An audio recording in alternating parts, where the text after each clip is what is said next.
Hi, this is Kai Marie, and welcome to the Healing Element Podcast, Season 2, Episode 7.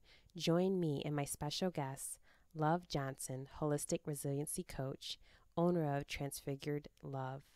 Today's topic is Suffering in Silence, the Mother-Daughter Relationship. Hello and welcome to the Healing Element Podcast, a weekly discussion giving you the tools to understand and heal from intergenerational trauma. I am your host, Kai Marie. To find out more information about the topics discussed today, visit kaimarie.com.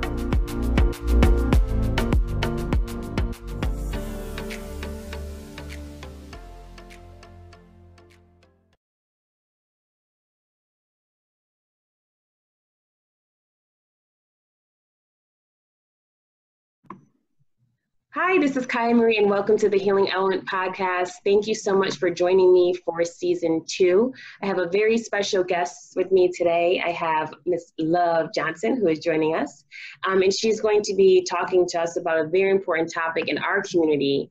The title of today's episode is Suffering in Silence, the Mother-Daughter Relationship. Before we dive into our topic today, I do want to provide her bio. Never one to fit a mold, Love Johnson, LPN, has been challenging the stigma of urban trauma for over 15 years, empowering her community through cultural-based healing arts, strategic and transformative coaching, and healthcare education and advocacy.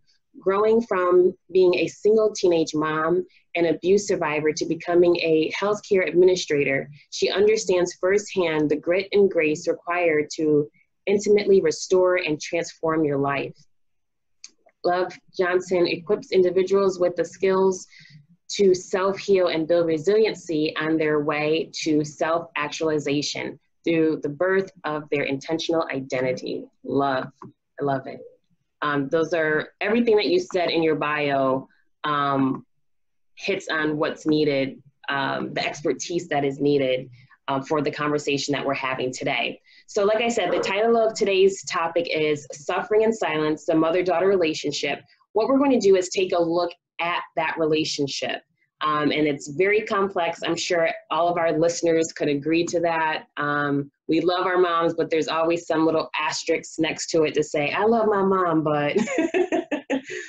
So we're going to talk about that, just have an open dialogue, because our whole purpose today is not to kind of jump on moms or make moms feel bad in any sense. It's to open up a dialogue so we can start healing, the healing process. So before we go into the meat of our conversation, first I just wanted to talk to Love so she can share with us a little bit about the work that she's been doing in the community.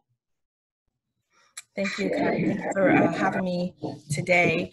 So as I shared in my bio, I have been a community advocate in the Greater Hartford and Greater New Haven communities for some time. And really it came from growing up in the north end of Hartford and seeing the impact that racial traumas were having on myself, on my peers in the community, and always having this feeling that there's got to be something else, there's got to be another way to live and survive. And so that desire to move from survival to thriving really pushed me to keep going on and seeking out opportunities for personal growth and then community growth. So whether that came through teaching cultural arts to urban children, urban youth, and just giving the opportunity for them to see the other parts of what makes them outside of the lies that they're seeing every day, even in going into being a real advocate in the healthcare community as a community nurse, and recognizing the need for us to see ourselves in healthcare environments so that we are able to get better care, and having someone at the table, who can actually work on behalf of the greater communities at large is what pushed me to go from, being a CNA to being an LPN to going and getting positions at where I work in patient safety and compliance and quality specific to urban environments. So the work that I've done has just been kind of following me my whole life, into now understanding that what I've been doing unconsciously, but what I've been doing is rejecting social narratives and creating my own intentional identity, not who I'm supposed to be according to statistics, but the person that I am by my own creation. And so that's what led me to doing a lot of resiliency coaching work and intentional identity work, where I work with other women and even some men about what is it that you want to really look like. Who do you want to own when you look at yourself? And it does not have to be attached to the cultural lies that we think are the norms, that really are the stories of someone else. So that's the work that I really have come to be quite passionate about. And there's so much that you said in that, and there's a couple things that I wanted to kind of highlight before we kind of really delve into that mother-daughter relationship. But one, we've seen the reports as far as Black women and the rates, the death rates regarding childbirth, right? We've seen how just that poor communication that exists between many times white doctors and Black patients. And also we've seen racism in the healthcare industry. So it's always a comfort walking into, whether it be a hospital or the waiting room, the doctor's room, just to kind of go in and see somebody that looks like you. It kind of can bring some relief in that sense. So, the work that you're doing as an LPN, I know that that's such appreciated in our community. And so thank you for your continual growth that now that you can be a voice, because many times, we can tell a doctor that we're having pain or discomfort. And how many reports have we seen where doctors will either ignore it or over medicate members of our community? So the work that you're doing is very important. So the other piece is we kind of delve into our topic, the work that you were doing and kind of mixed with the conversation that we had about that mother-daughter relationship. And we both kind of, because when I first came to you, I had like different ideas that we could talk about just because of, like I said, your experience and the work that you do. And then it kind of all landed on this mother-daughter dynamic. And so with the work that you're doing in the community and then our conversation, did you see like, wow, from what I'm witnessing on the ground, this is a conversation that we definitely need to have about that healing that needs to take place between mothers and daughters, and also having a real conversation about sometimes traumas and hurts that do occur within that relationship? Absolutely. Absolutely. I think I found a lot of it would come up when working with my youth, particularly, working with my girls, teenage girls. You would hear the statements that would come out more often than not. The statements would come out that, my mother doesn't care, my mother doesn't really, worry about me. As far as like how the person is feeling, their emotional development, a lot of times the conversations that would come up were as if mom was going to do what needed to be done to ensure that you were alive, that you were kept well, bills were paid, food was on the table, all of the base foundational needs were met, with the exception of this real feeling and absolute knowledge that my mother loves me for me and how I'm showing up as me. I don't have to worry. So when I would hear these conversations, it would bring me back to memories of how I felt growing up and feeling like I needed to do more. Why wasn't I doing more? What is it that I'm missing in order to get mom's full love? Because I always knew I didn't quite have the love, and oftentimes it was like I wasn't doing enough for approval. So hearing these kind of feelings and thoughts that I thought were, that was just from teenage life, that was just me being angsty, we began to just, kind of justify and make sense of it so that we can live all right with we can live well with it. But hearing this reflected back, it's like, okay, so something's here. There's something here.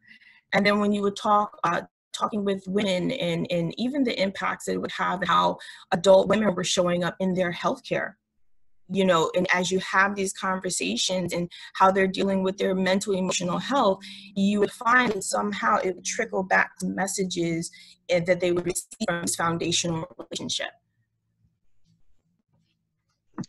And just in talking about that, especially when you're looking at our community, and when we think about love and maybe being held or told you're loved, like we have, because of the system in which we live in, it's been survival mode.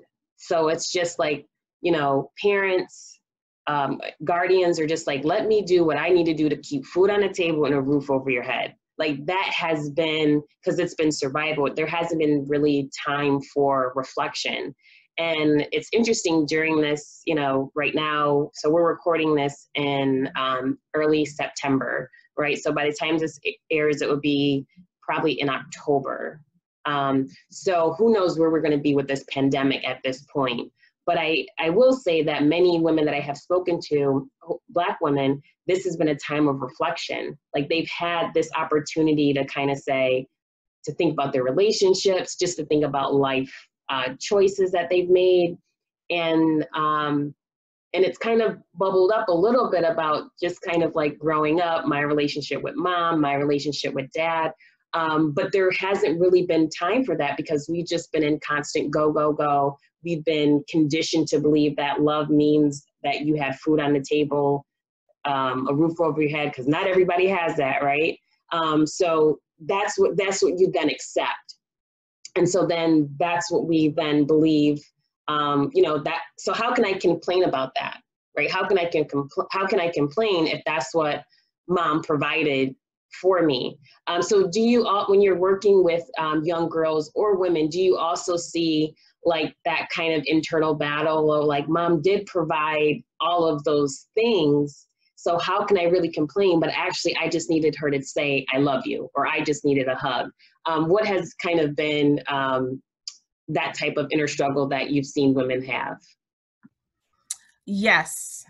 Thank you for kind of bringing that forward so quickly, because I want to be able to give a space to validate that, because it does appear that, not just with the young girls I'm working with, mainly with like a lot of, older women, we are looking at trying to figure out, how do I manage this conversation, this internal conversation?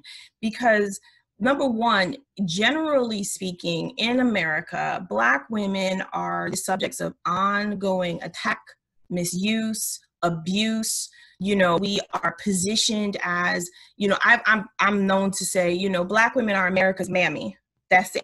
Okay. Our job is to make sure everybody around us is protected, provided for, loved. We're just constantly to be giving.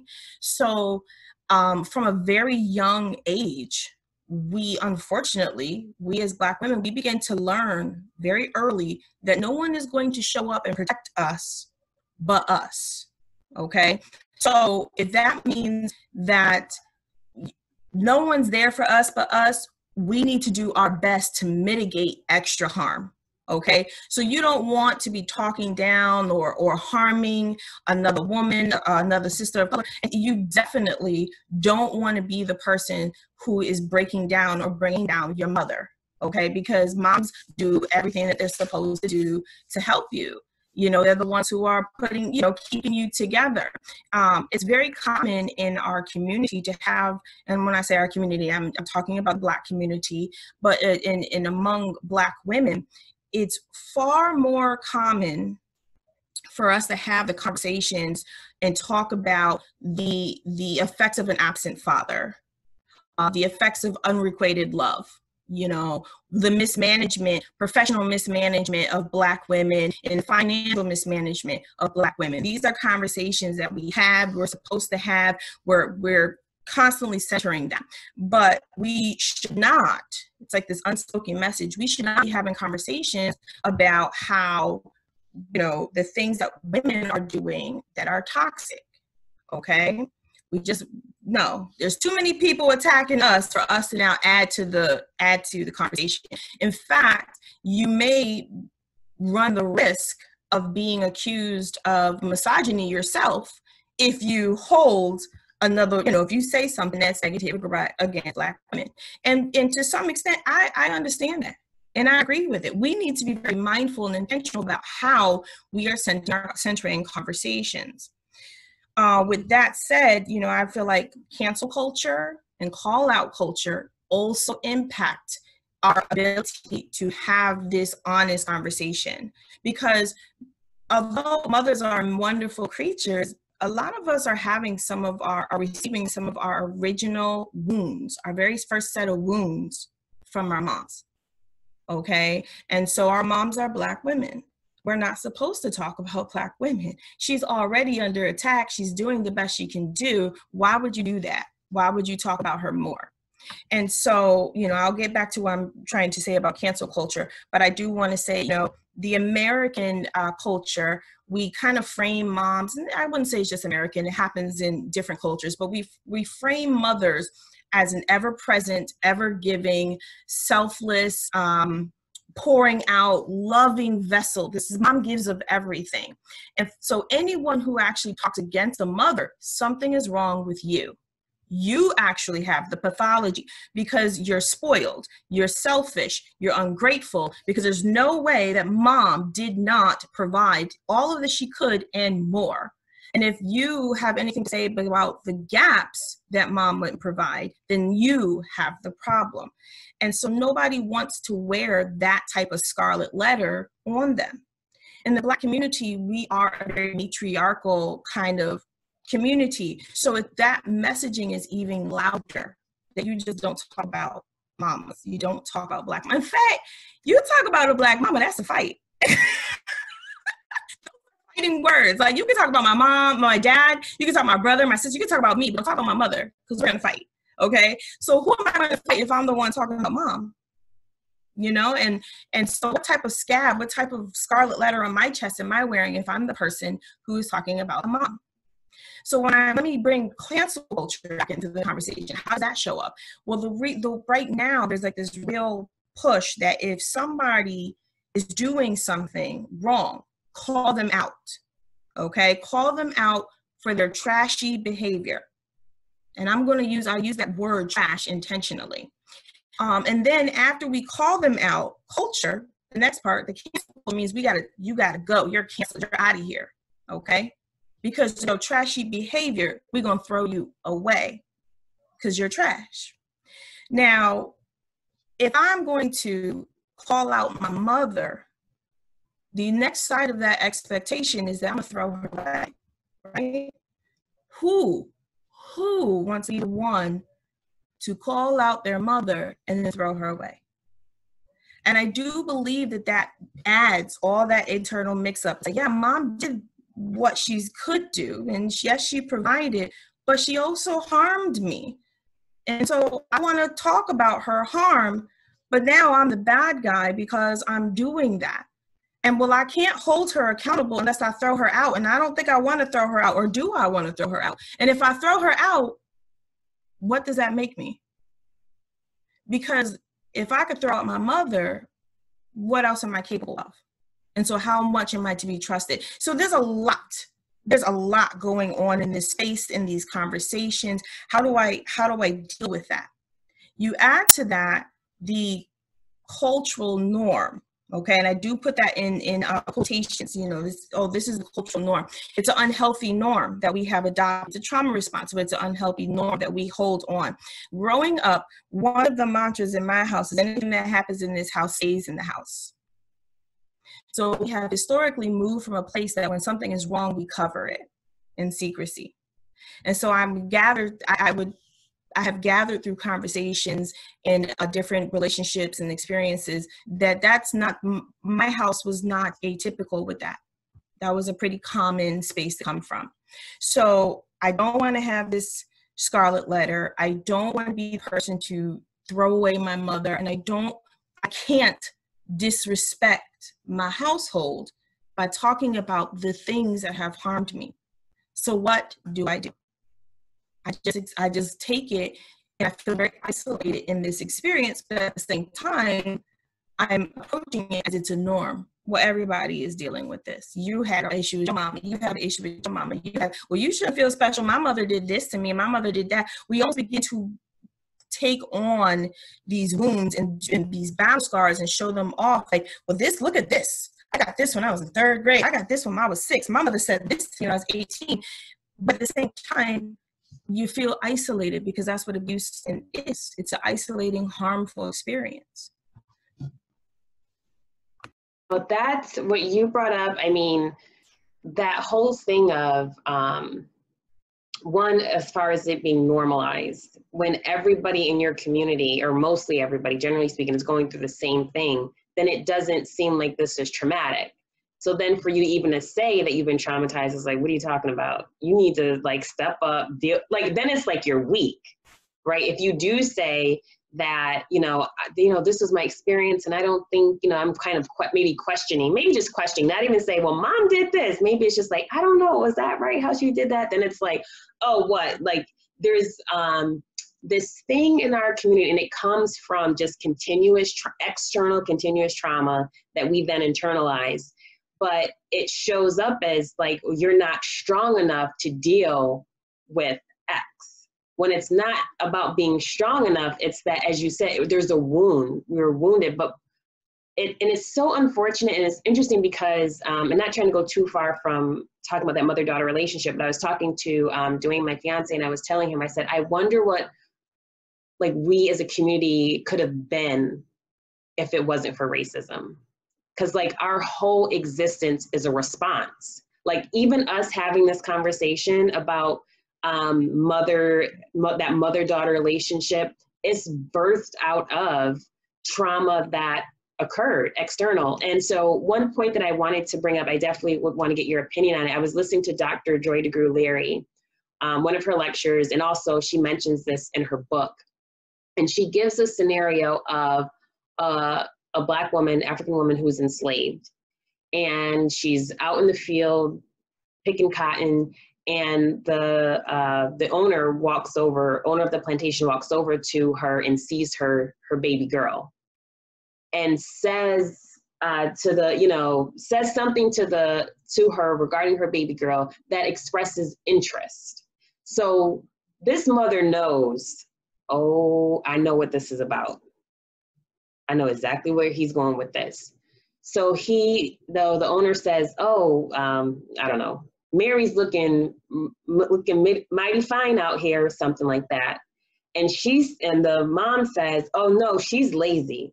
Mary she don't know, she's so slow at picking this. Like, she does things to just kind of, basically her goal is to protect her daughter from this predator. The predator doesn't even do it justice for someone that's owning another human being. But Mary probably doesn't really understand why mom just called me lazy, maybe even ugly. She don't really know what she's doing.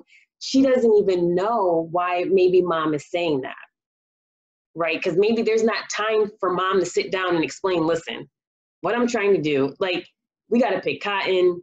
We're in survival mode. So I think about all of that occurred over years to get us to this point where we are right now. So kind of touching upon that scenario, I would like to get your thoughts on that, and then how that continuous generational trauma kind of puts us in the place where we are today with that complexity of that mother-daughter relationship, and expressing love, and not just love as a means of, I put food on the table and roof over your head. So one of the things that I constantly encourage people to do when they're talking about rebuilding their identity is to become curious about the things that you say, the particular language that you use, the decisions you make. Where did that come from? Who gave you that narrative? And so I bring that forward because that is something that still happens, okay? And unfortunately, it's probably coming from the same energy of trying to protect the daughter. I recall more than one instance growing up where my mother would say, take that off, don't wear that, don't do that, to the point where don't wear that makeup, don't do that. You can't go with, I couldn't go anywhere. The message that I was going to go anywhere was going to be, you're going to come home pregnant. You're going to come home pregnant, to the point where I thought I was going to come home pregnant. Like, I didn't even know how it happened, but I was just going to come home pregnant one day. And so it began to affect my self-esteem. I recognized that my mother wanted me to wear baggy pants and baggy t-shirts as long as possible in an effort to protect my body from being, seen and therefore, sought after by predators. And so I didn't understand that. My mother was doing that to me because that was what was done to her, and so on and so on and so on. And so when you bring forward that historical narrative, that woman, that enslaved mother, had no power, but even in her disempowered state, she used what she could to protect her child. And that became a pattern because Mary was not protected. No matter what mom said or did, Mary wasn't protected. Mary was going to be harmed. And Mary was more than likely going to be impregnated and become a mother of another child who was then going to be harmed. And she was going to try the same tactic that her mother used. And it wasn't going to be successful, but that's all the power she had. And so that becomes how we have a generational trauma response that we begin to adopt as cultural norms. So when you find yourself responding and acting that way, I always say, question why. Okay, so I have two boys that I birthed. But my oldest child is my blessing child, okay? My husband came to me with a 15-year-old daughter. And so I was so terrified of being a mom to a daughter because I didn't know what to do. I didn't want to mess her up. But I also was worried. Girls are so much harder than boys. No, boys are harder than moms. Whatever it is, the whole conversation, I didn't know what it was to be a mom to a girl. But I found this insane type of thought that when she got to the space where she was doing hair and wearing makeup and wearing certain clothing, I wanted her to take it all off. Take that off. You look grown. Why you got to be like that? And it made this anger in me. And she'd be like, well, what is it, Mom? Like, what's wrong? And I had to take healing time to recognize I didn't want my daughter to be victimized in the same format that I had been. And the only thing I could do to protect her was lock her in the house and tell her to take off all them clothes and go in there and put that t-shirt on and stay, that's the only power that I felt I had in this world. Now, if I had checked myself and recognized, wait a minute, Lavette, where did that come from? What message was I going to now instill in her that this is what she understood a mother-daughter relationship to be in, particularly when she's coming from an abusive relationship with her birth mother, okay? So now she's coming into a relationship with a blessing mother, and it's like, okay, so this is a continuation of the same. This must be normal. And we need to start questioning that. We need to start rejecting these narratives. But we can't if we don't, number one, curious as to where does it come from, and number two, we don't have the information. That's so true. And I know even when having this conversation, like our agreement to do this conversation, I remember I was telling you, like, I was a little concerned because I didn't know if our Black moms would feel attacked, because that wasn't our goal. Our goal is to just, as you start asking questions, start looking at the patterns of behavior that we see in our community, in our families, because that's the only way that we can begin the healing process and to grow. And I think that too, like learning our history too is so important piece of this as well, because then when you kind of learn the history and then you connect it with like wellness and health and mental health, and you see like, people that have gone through this type of experience, you're not gonna kind of like walk off the plantation without any scars, and so it's so important for us to acknowledge where we came from, where we currently are, but know that as you have the work that you're doing, that you can transform the person that you are and really become who you want to be. One other point I wanted to mention when you were talking about what you kind of like your mom's mode of protection, it reminded me of a story of my mom. So my mom was born in South Carolina, and she moved up to Syracuse, New York. That's upstate New York. I think she was like her teens, if I'm not mistaken. And so I remember growing up as a kid, I wanted to be outside all day, every day. Like for her to get me in the house was like mission impossible. Like I did not want to, during the summer, outside, right? So I remember one summer, I think I had to be probably like maybe 10 or so, 10, 11 years old. And she was so mad. I think she was mad that she told me to come in and I didn't. So when I did come in, she was just on 10. So she's like, you stay outside all day, you're gonna get dark. And I was like, and I never really thought about this dark thing. I just was like, I'm playing outside. And so it's gonna get dark. She's like, and so that like literally unlocked this whole thing where she was like, you're gonna get dark, you gotta put on like this whole situation, right? So in that moment, I began to like really pay attention to my color. And I was just like, oh, wow, I'm going to get dark. She's like, yeah, if you stay outside. Now, maybe this was her way of not having me stay outside for so long. But it really hit home. So it was this, it became this skin thing. I already had the hair issue. I don't want to say issue. The belief that my hair had to be a certain length. That was already instilled. But now it was the skin color. And so I remember I was having this conversation with this other woman. I was telling her, I was like, for years, I had this complex about having light skin. And so I would like put on the sunblock because at that point, when I would go outside as a kid, I used to put on so much sunblock. It was ridiculous. It was like, child. But I would put out this sunblock on. But as I grew up, I had this complex about it. And so I was telling this woman about it, and she was like, Kai, did you ever think that because of your mom's experience, this was about protection, right? Because for her growing up, having that lighter skin, darker skin could mean a job opportunity, could mean acceptance at an institution or a social gather. And I never thought about that. I was just like, I gotta say, I can't get dark. But it was so much deeper than that. It was really her saying, if you get to a certain skin tone, that could impact your future. But that was never explained. It just came out as, don't do this, stay in the house, right? Like that thing. So again, just to your point, I don't know if you want to add to that whole thing about colorism, which of course is also really big in our community.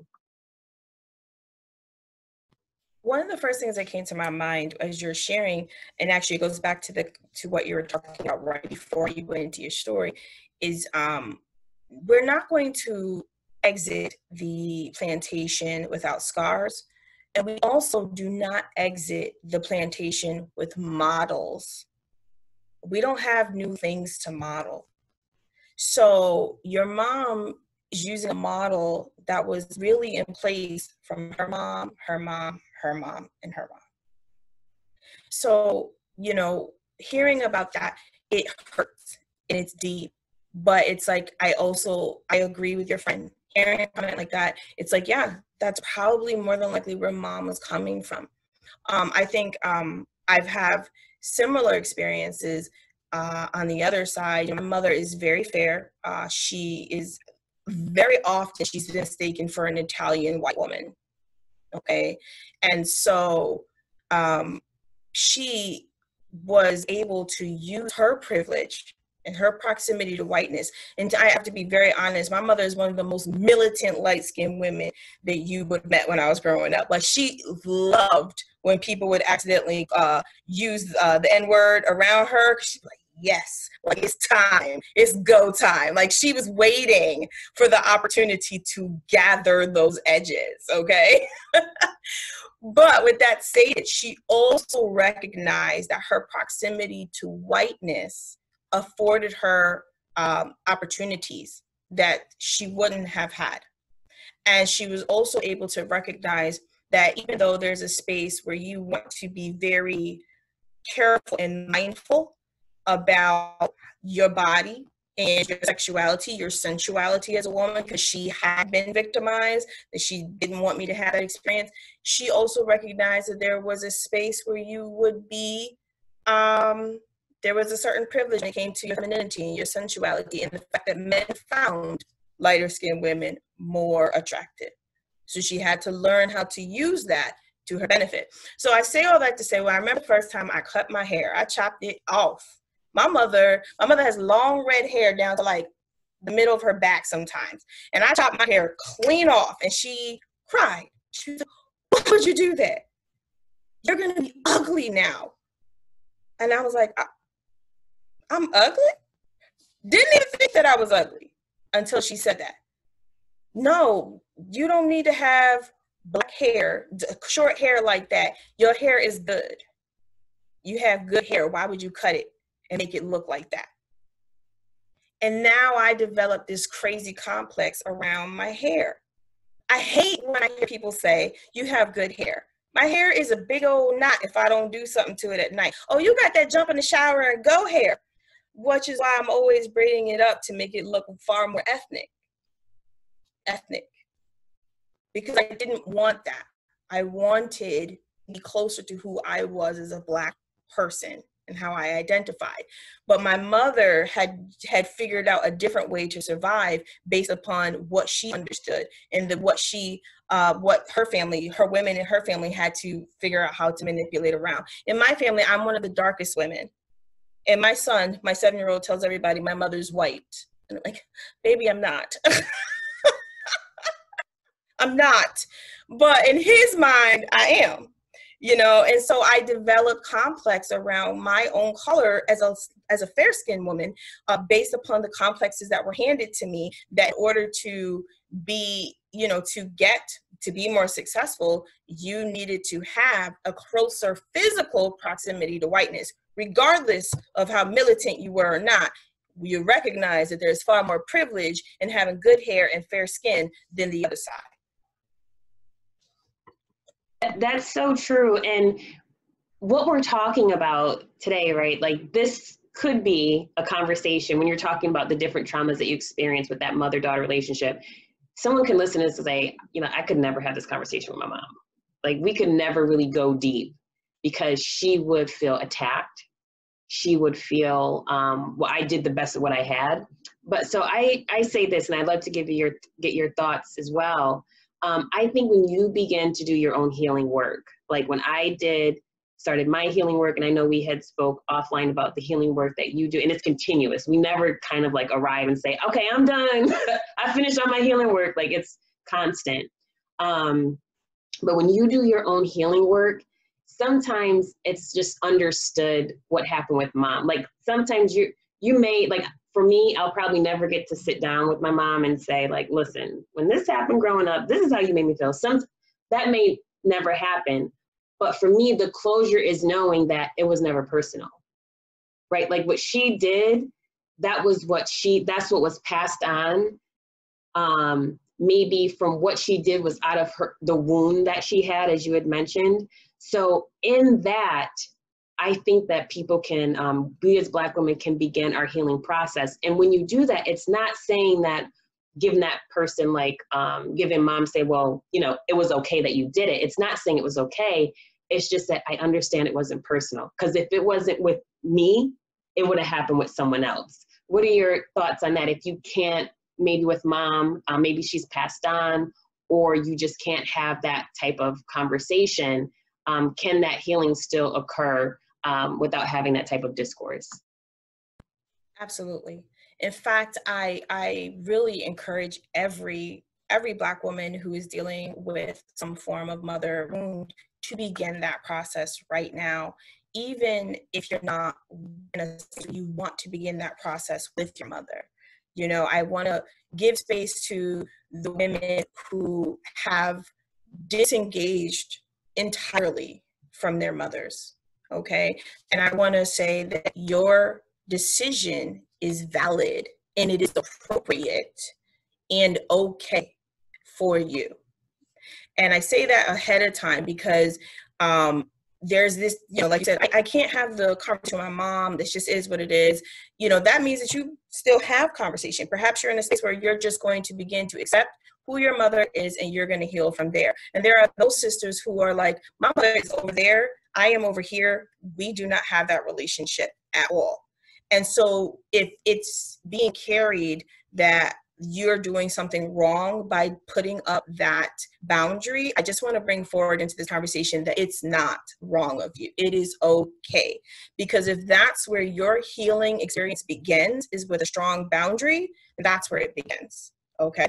And I say that because I had to put a boundary up with my mother. There were some things that came through as just the complex of the Black mother-daughter relationship, but then there was a lot more, far more, that came from her individualized trauma and how she inadvertently was traumatizing me in my childhood. So I had to put a strong boundary, and then I went into healing, and then I was able to have a conversation, and I removed space and allowed her back in. So going into that healing experience, number one, I really want to encourage everyone to, first of all, give some. It's like I have four spaces of self-healing around here, okay? And I just want to share them. And they all start with the word radical. And I say radical because radical is unknown, it's wild, it's something that you wouldn't really, it's a big thing. And that's why I want you to think about it as being such a huge counter from what is expected. And that's the space you have to go into. But number one, I want you to have, give yourself radical acknowledgement. Radical acknowledgement. Talk about it. Open up, have an internal conversation with yourself, and then have external conversations. And even this, what we're doing right now, and although this is a very much a surface kind of peeling back a little bit, this is radical, and that we're having the conversation to say, hey, Black mamas are hurting Black daughters. Like, that is what's happening. And it is not isolated. This is a real phenomenon, and we need to heal it. All right, so radical acknowledgement. Then we want to have radical acceptance. Acceptance for yourself and acceptance for other. Acceptance in yourself that, yes, this happened, okay? And also acceptance that this happened and your mother loved you the best she could. Normalize that you could have two truths and accept that these two truths can exist at the same time. Okay, I see a lot of people saying, normalize this, normalize that. I really want you to normalize in acceptance that mom hurt me deeply. And mom did the best that she could when she did it. Maybe that's all the capacity that she had. Radical acceptance that your mother is a human being before she became your mother. And that's who she was after she became your mother. She didn't put herself on the pedestal. We did. Okay? We did. And not to say that we were wrong for doing it, because that's what it is. As a child, you come through, your mom is like, oh, that's mom. But we put her up there. She didn't put herself up there. So when she comes crashing off of the pedestal, you have to remember that. Accept the humanity of your mother and accept your humanity. And the two of them are valid experiences that were happening at the same time. And so the third thing I would say, then from there, you must grant yourself and your mother radical forgiveness. That is the hardest step. Forgiveness, because it hurts. Somehow along the line, we told ourselves that if I forgive you, that means that it invalidates myself. Because I say I forgive you, that means all of the emotions and the hurt that I experienced has to just be thrown away. No, those are valid. Those are supposed to be there. That was your experience. And I can forgive you for not having the mental, emotional capacity to love me the way I needed to be loved. Okay, I can forgive you for not even knowing what that love looks like because you didn't have a model. I can forgive you for not fitting the mold and the expectations that I had perceived in my mind. This is the mold that the media showed me. I forgive you for not fitting that mold. I know that language sounds a little odd. It can sound a little crazy, but I want people to begin to say these kind of statements. I forgive you. I forgive you. Now, that forgiveness doesn't mean I have to call to pick you up and then pick up the phone and invite you into my space if I'm not ready. But as I forgive you and as I begin to accept your humanity, it allows me to disconnect from staying in that experience in the moment, okay? So when we talk about any trauma, healing from any trauma, there's a space where we're gonna have to decide and that it happened to you, but that is not still happening to you. And so as you move into healing, you move through healing, this still here, it's still here, this still happened, but this is life happening to you now. And so I can forgive what happened there, and I can still explore my life and live fully over here. And so then from there, we want to go into radical reparenting. I changed my name. My name was Ledette, and I'm going and entering into a phase of changing my name. And it began some years ago where I would say, no, my name is Love. Just call me Love. So my certificate is one thing. But Love was the person I wanted to be. I didn't know. That had a lot of hurt. And a lot of hurt that came from various experiences and relationships in her base in her childhood. So as I began to pull away from that, I would know, this is going to sound crazy, guys, don't judge me. My therapist says I'm not crazy. But I would actually allow myself to create two type of experiences. So I would know, and I would call it, I would actually title it, where I would feel that trigger come up and I would say, Lavette, you're upset. And I would speak to myself as an adult. You don't have to do that. I got you. You're safe. Calm down. Love is here. And so you begin to create that more, experience. You create the mother that you didn't have. Okay. Another thing I should say that it can bring forward is I wanted to be mothered. Even as a grown woman, even as grown women, we want moms. We want to be mothered. That's what it is. Guess what I did? I went and got a new mom. That sounds crazy. I have my actual birth mother, but I have a mom. Okay. And I have mommies. I have other mothers. They come in the form of aunts. They come in the form of my mother-in-law. They come in the form of women who are pouring into me and allow me to have the mothering experience that I desire. But I had to intentionally decide for myself that the experience I wanted is not what I'm having, or it's not what I had. So I'm going to go create an opportunity, and I'm going to seek that experience, because that experience, I deserve that experience. And I don't have to waste any more time trying to make it happen where there's no capacity for it to happen. So I began to remother myself by having conversations, becoming aware of my triggers, going and getting therapy, allowing myself a safe space to talk and go through the healing process, writing letters to myself as a young woman, acknowledge, I want to talk to you and tell you this is a space that I want to recognize that you are hurt in. And I forgive you for allowing that to happen. And together we will go, this is what the promises I'm making to you. And I know I can hear someone saying, how do you forgive yourself for allowing something to happen? What does that even mean? I was a child. Yes. And then we were adults. And then sometimes some of the decisions that we made were because we allowed that hurt child to be in control of us. And then we end up having experiences from pain. So now I forgive you for seeking something and allowing us to have this experience. And I love you for trying to do your best. This sounds like wild in nature, but these are the conversations that you want to have. These are things that you want to do. And you want to begin to replace those narratives with a new intentional story. Yes. So, I don't know how much time we have, and I'm sorry, I just get to talking. No, keep going, because I just wanted to add to that point, because it's so powerful. Because when you are not speaking your experience, right, and you're not acknowledging that, yes, the relationship that I had with my mom is not something that is that I need, right? Like maybe my needs are not getting fulfilled in this relationship. But if you're just kind of closed off and you're not being honest with yourself about it, you may seek out. And I say this from experience. So I wanted a particular relationship with my mom. Where I was at that point, I didn't understand about capacity. I didn't understand about her not having the capacity to do it. I just was like, she doesn't care. That to me, it meant she didn't care enough.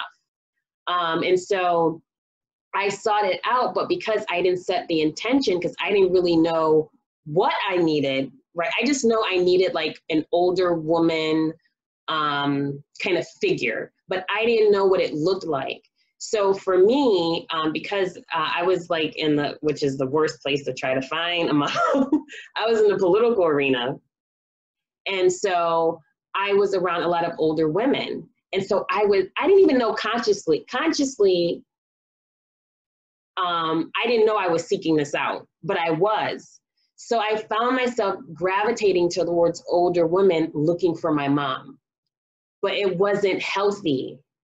And so but I would frame it in the way of like a mentor. Like, oh, I'm just looking for a mentor. I was looking for mom. I was searching for this woman to fulfill what I believe that I wasn't getting from mom. And so I remember this one lady I went to, and she had helped she was the mentor for so many other young women, right? So I had went to her and I met with her, and someone's like, you should ask her. And I was like, I don't know.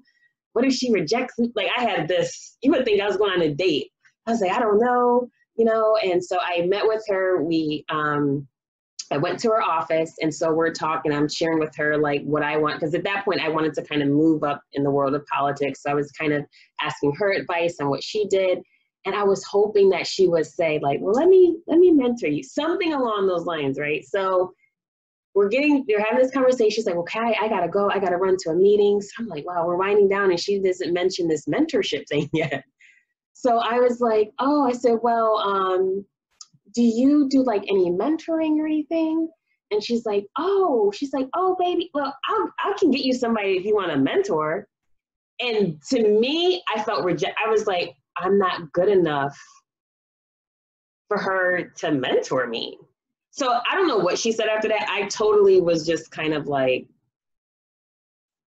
done, right? And so after that moment, I still continued this mommy search. I stopped looking for that mentor, but I still was searching for this mom. But for me, it almost set me to like that little girl that wanted mom to provide X, Y, and Z, but mom didn't. And it brought me back to that with just that interaction with her saying, I can get you a mentor.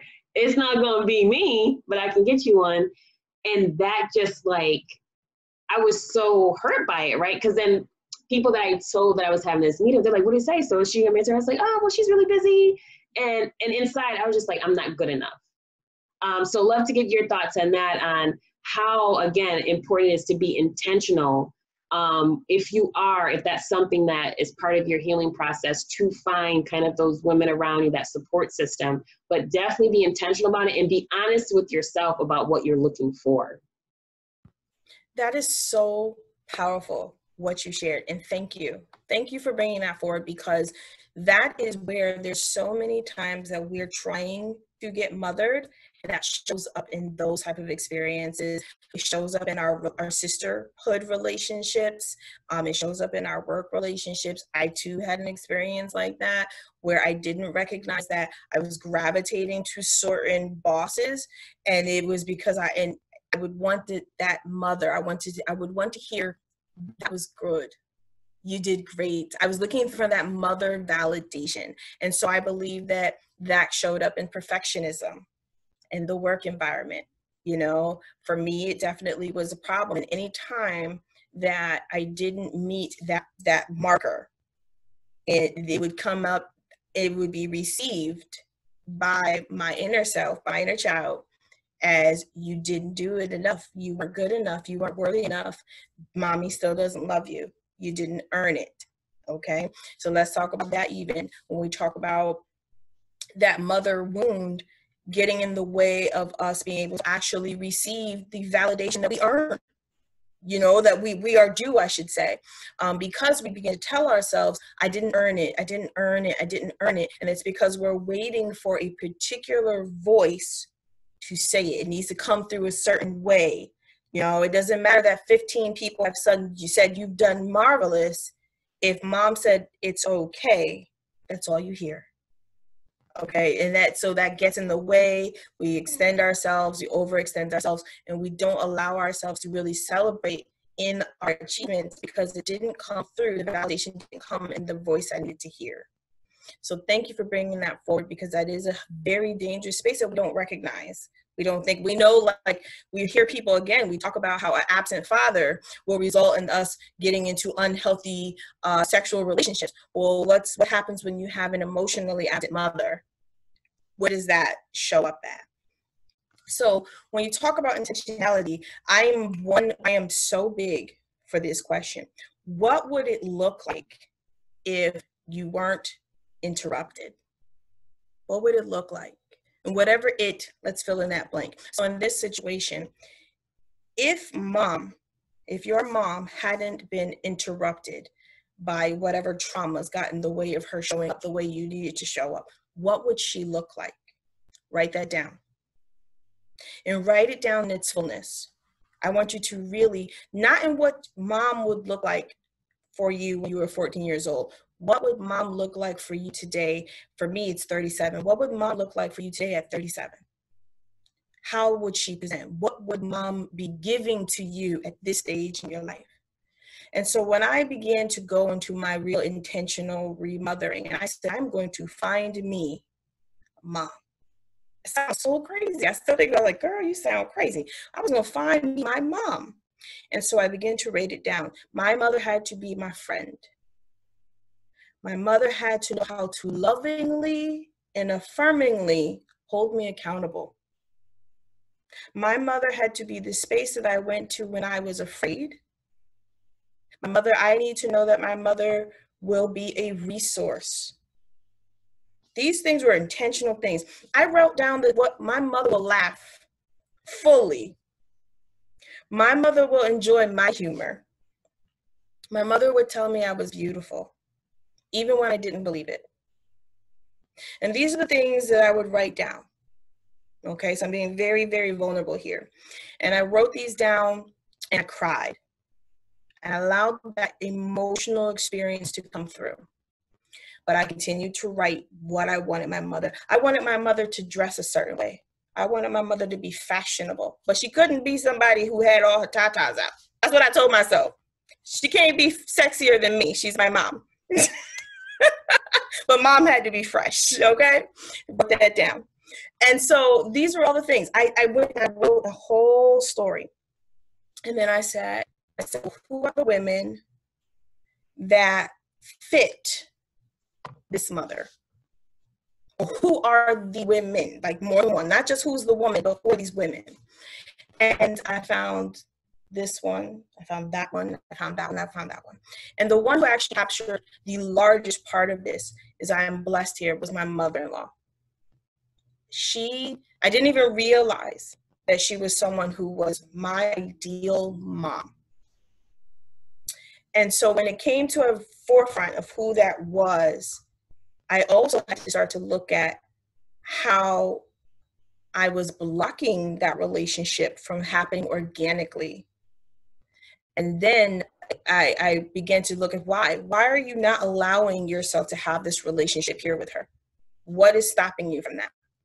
And I realized that somehow subconsciously I knew she was the exact woman that I wanted as my mother, but that if she would reject me, how much deeper would that hurt? So I had to take a risk and allow myself to say, what are you going to do if this doesn't go the way that you wanted? Are you going to allow Lavette to be harmed again? Or what in this list can you provide for yourself? So I began to look at that, I absorbed that, and then I went forward and actually had a conversation with my mother-in-law, and I told her what was going on. I showed her my list. This woman cried, and she said, "You're my daughter. You've always been my daughter." So I now have the mother that I wanted. However, I already mother myself with these particular things. I give myself these things on purpose so that Lavette on the inside is having the experience that she deserved, while Lavette as a woman, Love as the woman, is also, they're having a simultaneous experience. So I'm sorry. That you are like speaking to my heart right now. And I hope that this blesses people that are listening. I wanted to mention one point, and I also wanted to know if you had, as we start to wind down, because I know I could go on and have this conversation with you like all day, but in respect of time, So I wanted to mention one point, and then if you had any more of the list of radical, because you were kind of going, providing that list of what that kind of looks like. So if you wanted to continue that, and then we'll start to wind down our conversation today. But one thing that you had mentioned as far as being vulnerable when that woman does show up. And it's so interesting that you say that, because that's something that I am actively working on now. So my fiance, his mom is very, she's very like loving, and you can tell me anything, and like, you know, can provide counsel, and you can trust me. And I told Dwayne, I was like, there's a part of me that is like, yes, yes. And there's another part of me like, nope. Mm-mm. And that part that's like, nope, is so much stronger. But to someone looking at it can say, why are you so guarded? Like, why are you? And it's this, exactly what you said, like, I'm not gonna allow myself to be hurt again. And it wasn't just, you know, I'm not trying to paint my mom to, you know, our relationship, it is what it is, and it works how it's supposed to work, right? But she, the tools that she had are the tools that she had, right? But what I learned growing up with her and her sisters, which is a whole nother topic, I learned that it's best when you're dealing with stuff to keep it to yourself. Or else, if you tell one person, all your business goes out and everybody's judging you, and then it's more harmful than good. So because I learned that, it was an interesting dynamic when I did have female friends with like how much to share, what do I share, maybe did I share too much? So I would have friends and I would share, and then I walk away like, did I share too much? That's so stupid. What, like the mental chatter. So now having Dwayne in my life and his mom, who's like, hi, we can sit down. Like if there's anything bothering you, that is so foreign. And it's like, there's that part, it's like the kid part, if this makes sense, the kid part in you that's like, there's a mommy here. And then it's the other part that's like, have you not learned? Don't you remember what happened before? So when you said that, it so spoke to me, because that's something that I'm currently actively working through with letting someone in, a woman in, a Black woman in, because of experience of getting burned growing up. You know, it's like that shut off, that that mechanism of what is it called? To make sure you don't get hurt again, the defense mechanism. So when you said that, it like, I was just like, oh yeah, she's talking to me right now. I want to ask a question. I'm going to bring this for, and you can now have the answers now, but I want to invite you to become more curious around that hesitation. So you're saying, you know, I hear you say the child in you, you know, young Kai is like, yay, a mommy. But then you're saying, well, actually now it's like, no, haven't you learned? We're going to get hurt. Perhaps it's actually young Kai that is stopping you, because no one protected her. And so she's not naive. She's still in a very young mindset, but she's not stupid. And so she actually knows firsthand the burn of that mother rejection. So it may actually be her voice that is stopping you from entering that relationship, more so than the woman Kai who's saying, no, honey, we're safe here. Because I want you to say to yourself, are you going to ask, you can say yes or no, are you going to allow yourself to be hurt? Do you trust yourself enough to not allow you to be hurt? Yeah. Do I trust myself? Yes. Okay. So then you have to let young Kai know that she can trust you. She doesn't know you. She knows her. You know you as a woman. So you have to teach her, you are safe, allowing me to be in control. And so that will come through by taking little steps. Every time you get her to come up, talk to her. No, honey, you're safe. I got this. Trust me. Let me show you. And so you take a little step, you see it come out, she trusts you. You take another step, she sees how it comes out, she trusts you. And that's how that gets built. Okay, so another challenge with trauma, with interruption, that's what I tend to say. When life interrupts us and we get stuck in something, we begin to lose trust in ourselves, or we don't develop trust in ourselves because we don't know how to. So we have to build that internal trust muscle. And when you're talking about radical reparenting, because that was like the last radical point, the radical reparenting is about intentionally establishing trust relationship between you as a child and you as an adult. And so if she said, no, you can't be here. You know, the last time you trusted somebody, she told her she was going to go find some mentor. I don't trust you.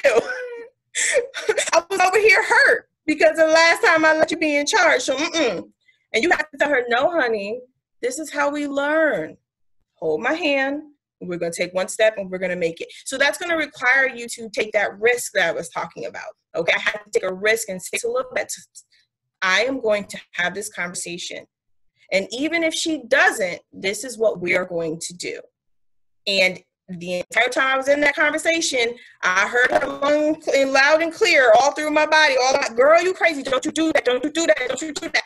And I had to say to her, I am in charge, and allow her to grow. So I really want to encourage, not just you, anyone, to become curious and to actually make sure that you're assigning the right voice to the right place that you're experiencing. So that I really hear like that's probably, but I'm almost certain that hiccup is probably Kai trying to protect herself. And you got to let her know she can protect you. You can protect her. Yeah, I agree. That's the inner child. That is that inner child that's like, as you said, trying to protect, because when she needed to be protected, she wasn't. So she's like now, like, no, I got my voice now. We not going down that road. I agree with you. No, I totally agree with what you're saying. That's the inner child. And that is hard. And it's so funny because like other relationships, what you said about trusting, even romantic relationships, I was able to work through this, but that mother-daughter one, that's probably been my toughest to kind of, to work through. So even doing this, having this discussion, I didn't even realize emotionally how much it would impact me, because I honestly was like, I think I'm in a decent place. But then after having this conversation, it's like, no, you got a lot more work to do than you maybe thought that you had. So I appreciate your honesty, your vulnerability, and just bringing everything that you are, your experiences, your the knowledge that you have, the wisdom that you have, and bringing it and sharing it, because this is like soul food to me. This is truly soul food. So I appreciate it greatly. I'm just taking a look to see. I think we like covered all the topics, and I was like, we should do this. And I think we like went over everything and then some. So that's such a blessing. So I wanted to say, as we start to wind down our conversation today, is there anything else that you were like, before we end our discussion today, I definitely want to touch on these points. And then after that, I definitely want to get for you to provide your contact information. So if people want to reach out to you, contact you, that they'll be able to do so. The 2 points I would just, like to make is make sure that number one, when you're going into any form of healing work, that you're not looking to do it alone. We talk about self-healing. Self-healing is not isolated healing, because a lot of times healing is not happening. There is a space to be isolated. There's a time for that. But when you're going into healing, you're going into self-healing work, please look for and obtain support where you need it. And so that can come in the form of a therapist, that can come in the form of a coach, that can come in the form of a very trusted friend, someone who is able to just be a space and hold space for you. So as we are encouraging women to go into a space of healing this type of wound, don't think that this is a space that you have to do alone, okay? I just want to make sure we bring that forward. And then when I talk about intentionality and building that intentional identity and becoming curious and knowing what is, well, you know, where are these stories coming from, I want you to go buy some books, read, research, actually spend the time going through and exploring. Get a good journal, start writing things out, because that's what's going to come out. You want to let it come out when it comes out. That's how I was able to identify that there were two different voices in control here, because I would recognize that I would write and I would see the voice of one when I would reflect back. And then I would hear the voice that I can see in my writing the voice of the other. So you brought forward Dr. Joy DeGruy, and reading the her book, The Post-Traumatic Slave Syndrome, was an amazing resource. And there's also a few books that I would definitely encourage women to just go ahead and Google Healing the Mother-Daughter Wound.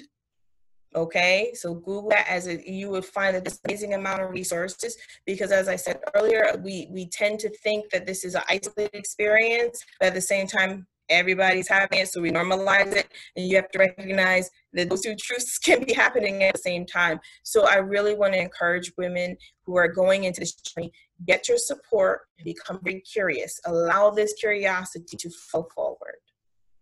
And then, you know, to contact me, please, I look forward to being able to continue conversations with anyone, anywhere, and be a resource for healing. And the easiest way to locate me you can look on the Facebook or on Instagram for the time being. My website will be up by October, but Transfigured Love LLC. I am on Instagram, and I share there, and I also share on Facebook. Well, thank you so much for providing all this important information. I will put a link below in the description for your contact information that people will be able to contact you. And then depending upon when this episode airs, your website may be up. So I'll make sure that I add a link to that, so that way people can go right to your website. Awesome. Yeah. So thank you again. I can't say thank you enough so much for joining me today for this important conversation. I think that there's so many layers to what we discussed today. And I think you had even said this, that this is just at the surface. I mean, this goes really deep, and this can be probably broken up into a whole series, talking about this relationship and the process to begin the healing, to begin your healing. So, you know, I would, if your schedule permits, I would love to bring you back on the podcast, and maybe we can kind of dive into it a little bit more. So, you know, we can see if that's possible, because I think it's so important, because we have so many women that are walking around hurting, and they have no spaces really to express their hurt, to be vulnerable, right? Because as Black women, we're also trained and conditioned that we got to be strong. Nothing bothers you. Nothing impacts you. Like poker face all day, every day. And, you know, we are human beings, and we have vulnerability. You know, we have that side of us. And sometimes just because the society that we lived in, we're not allowed to really operate in that space. Because as you said, you're in constant protective mode. And so one thing I wanted to just say as I now end, I think I've said that like 5 times now, but when I was working in politics and I had a director position, and in that director position, I was like the protector, right? This was my program. I protected my staff, and I had to show up differently, right? Like the guy that's like, oh, you know, more like lovey and how do you feel? Like I couldn't really care about how people felt, right? Because I had to make hard decisions. I had to counsel people. I had to be in the position that sometimes I may need to fire someone. And so when I had to show up that way every day, when I had to come home, right, Dwayne was like, number one, I'm not a staff, right? I'm not a member of your staff. So can we tone all of this all the way down? And I'm your partner in this. And so I say that because we as Black women, right, if we are showing up every day strong, meaning like, I can't show you how I feel, I got to handle my business, I'm protecting, and now listen, I I don't have children, so I'm not trying, I know it's different with children, but just showing how when you have to go into that protective energy, it is really hard to do that every day, all day, and then come back and be lovey-dovey and holding hands. And that you have to consciously do. But if you don't have the model or you don't know how to do it because you've never seen it, it's not going to happen. So I say that because in that respect, I understood like, wow, it is challenging being both protector and nurturing. It was, for me, it was very hard. So as a parent, I can imagine even more so, but I had to learn it. Like, what did nurturing look like for my household? How do I decompress and come back to be that loving partner and not like, did we do this? Did we do that? Did this get done? Did you do that? We got to put that, like, how do I separate that person from the person that's needed at home? And so hopefully with the dialogue that we had today, that people can maybe start to think about that as well as their relationships. Now, Love, is there something you wanted to add to that? Just because I mentioned that, do you want anything you want to add before I close out? Promise. No, I wanted to say thank you for bringing that forward. As a mom, that is a space that I struggled with for a long time in my mothering, and I recognize the difference in the impact that my kids have had. So my older two, I always say my older two have a different mother than the youngest one does. Because when my youngest one came along, my daughter is 25 this year, my son is 20, and my middle son, my oldest son is 20 in about 15 days, and then I have a 7-year-old son. And so the older two got that hard experience with mom because I had to just be, that's all I understood mom to be. Whereas my younger one, I did not actually want that experience. I didn't want to feel that. So I didn't want him to feel it. And so when you're talking about how you have to be thoughtful of it, you have to be all the time. Yes, every day it is a decision that is made. Am I going to show up the easiest way? Because that also means that's the subconscious way. That's what is just going to come out. Or I'm going to show up in the experience I want to have, the intentional experience I want to have. And so something as simple as my oldest son did not know what it was for me to apologize to him if I took out my bad day at work on him. He just got the blunt force. And as a young mom, it was just me and him in the house for a long time. He collected all of the force. Whereas once he got older and I became more aware, and then my youngest son, he knows mommy's having a bad day. He can come to me and say, Mom, that hurt. I don't like that. You're being mean. And there's a little voice in me that wants to be like, boy, I'm grown. Don't you tell me. And I have to say, is that the mother that I wanted? And is that the mothering experience I wanted? And was I being mean? Was I being fair? And so I have to decide in that moment on purpose. I have to be mindfully aware and present in the experience and say, that's not what I want. So I have to intentionally change this and go against what is the easiest subconscious decision to make. So thank you for bringing that forward, because that is something that often happens. That's how we perpetuate pain and harm, when we don't say, I'm going to intentionally or purposefully stop this here. So thank you. Thank you so much. And just bringing that full circle of what that looks like in parenting. Because, that's the toughest job in the world, right? Director, I was able to walk away from that. Parenting, not so much. So thank you for saying what that looks like in the household. So everyone, thank you so much for joining the podcast today, The Healing Element. Please visit my website, KaiMarie.com, to find out more about services that are offered. And make sure you check out the next episode every week, Wednesday at 10 a.m. Thank you so much. Bye-bye.